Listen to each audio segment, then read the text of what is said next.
कर लिया था। प्रोज, कॉन्स, कंक्लूजन, विभिन्न कमेटीज़ की रिपोर्ट्स, हर चीज़ हमने डिस्कस कर ली, शायद पिछले हफ्ते ही डिस्कस किया था। लेकिन इस आर्टिकल में जो भी नए पॉइंट्स हैं उनको हम जल्दी से डिस्कस कर लेते हैं। कंटेक्स्ट क्या है? नागालैंड में एक दुखद घटना घट गई थी। हमारी फोर्सेस को ये इंटेलिजेंस मिली थी कि कुछ इंसर्जेंट्स ट्रैवल कर सकते हैं, तो एक गाड़ी को रुकवाया गया, पिकअप वैन को। गाड़ी रुकी नहीं, तो इसके बाद फायर ओपन कर दिया सिक्योरिटी फोर्सेस के द्वारा, और उसमें शुरुआत में 6-7 सिविलियंस की डेथ हो गई। बाद में प्रोटेस्ट किया गया उनके द्वारा, फिर प्रोटेस्टर्स के खिलाफ फिर से फायरिंग कर दी गई, उसमें और 6-7 सिविलियंस की डेथ हो गई। ऐसे करके टोटल 14 सिविलियंस और 1 जवान की डेथ हो गई इस पूरे इंसिडेंट में। इसके बाद से देखो, नॉर्थ ईस्ट के कई राज्यों में ओस्पा के अगेंस्ट, यानी armed forces special power act के अगेंस्ट प्रोटेस्ट चल रहा है। नॉर्थ ईस्ट के बहुत सारे लोग होम मिनिस्टर ने जो स्टेटमेंट दी पार्लियामेंट में, उससे भी नाराज हैं।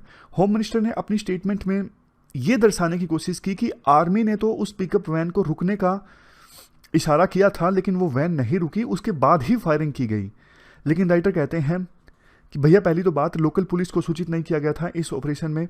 दूसरी चीज़, मतलब वार्निंग दी जा सकती थी। ऐसा नहीं कि ये इंसिडेंट बॉर्डर पर घटित हुआ, इंडिया म्यांमार बॉर्डर पर, यह काफ़ी आगे घटित हुआ। तो सिर्फ कोई पिकअप वैन ना रुके, कुछ मिसकम्युनिकेशन हो जाए तो क्या आप गोली चला दोगे? इस प्रकार से सिविलियंस की डेथ चली जाएगी। नेक्स्ट पॉइंट राइटर ये बोलते हैं, देखो ये कोई आइसोलेटेड इंसिडेंट नहीं था। इससे पहले भी जब से ओस्पा लगा है 1958 में नॉर्थ ईस्ट में, उसके बाद से ही बहुत सारे सिविलियंस की डेथ हो चुकी है इस एक्ट के कारण। क्योंकि इस एक्ट की सहायता से जो सिक्योरिटी फोर्सेज हैं उनको इम्यूनिटी मिलती है अपने ऑपरेशंस के लिए।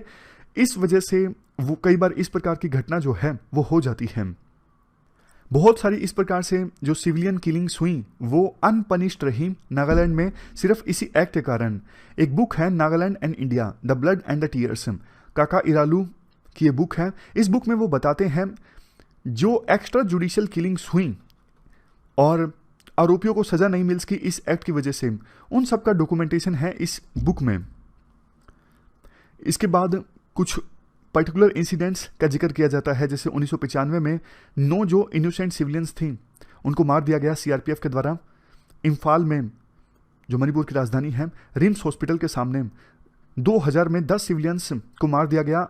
8वीं असम राइफल्स एट दी मालोम लेकई में एक ब्लास्ट हुआ था इम्फाल के तुलीहाल एयरपोर्ट में, उसके बाद यह घटना घटित हुई। इसी घटना के बाद 16 साल तक लगातार फास्ट किया गया इरोम शर्मिला के द्वारा। मणिपुर हाईकोर्ट ने बाद में डिक्लेयर किया कि जिन लोगों को मारा गया था 8वीं असम राइफल्स के द्वारा वो इनोसेंट थे, और उनकी फैमिलीज के लिए कंपनसेशन का भी ऐलान किया गया मणिपुर हाईकोर्ट के द्वारा। एक और इंसिडेंट 2004 में कई सारी महिलाओं ने इकट्ठा होकर नेक्ड प्रोटेस्ट किया था असम राइफल्स के हेडक्वार्टर के सामने, मतलब बिना कपड़ों के प्रोटेस्ट किया था। उस समय बहुत ज़्यादा कंट्रोवर्सी जनरेट हुई थी और ये भारत की डेमोक्रेसी को भी चोट पहुंची थी जब ये घटना घटित हुई थी। उसके बाद प्रधानमंत्री मनमोहन सिंह को जाना पड़ा था इम्फाल में और लोगों को भरोसा दिलाने कि हम इस एक्ट में सुधार करेंगे और एक बैलेंस इस्टेब्लिश करेंगे नेशनल सिक्योरिटी संबंधित जो कंसिडरेशंस हैं उनके बीच, और आपकी जो मूल भावनाएं हैं इस एक्ट के अगेंस्ट, इस एक्ट के प्रोविजंस के अगेंस्ट, उनके बीच, दोनों के बीच में हम बैलेंस इस्टेब्लिश करेंगे। उसी के बाद यूपीए की सरकार ने एक जीवन रेड्डी कमेटी गठित की। हालांकि देखो, जीवन रेड्डी कमेटी ने कहा था कि इस एक्ट को आप रिपील कर दो, लेकिन ओस्पा तो आज भी है, मतलब सरकार ने कोई एक्शन नहीं लिया। 2016 में क्या हुआ, सुप्रीम कोर्ट की 2 जजों की एक बेंच, जिसमें जस्टिस मदन बी लोकुर और जस्टिस यू ललित, इन्होंने एक बहुत ही ज़्यादा ऐतिहासिक जजमेंट दी थी। इन्होंने कहा था 1979 से लेकर 2012 के बीच 1528 जो केसेस हैं एलिज्ड फेक एनकाउंटर्स के, उनकी जांच की जाए स्पेशल इन्वेस्टिगेशन टीम के द्वारा। मतलब कि जांच देने का आदेश दिया सुप्रीम कोर्ट ने। सोच के देखिए, अब आपको लगा होगा अरे ओस्पा है तो फिर जांच का आदेश कैसे हो सकता है, तो यही तो सुप्रीम कोर्ट ने कहा था ना। इसीलिए ऐतिहासिक जजमेंट है कि फोर्सेस को जो इम्यूनिटी मिलेगी ना इस एक्ट से, वो क्रिमिनल कोर्ट के ट्रायल से नहीं मिलेगी। तो कोर्ट ने आदेश दे दिया कि जो भी ये एलिज्ड फेक एनकाउंटर्स है ना, इनकी स्पेशल इन्वेस्टिगेशन टीम के द्वारा जांच की जाए। उसके बाद देखो, असम के इंसिडेंट्स का भी जिक्र किया जाता है।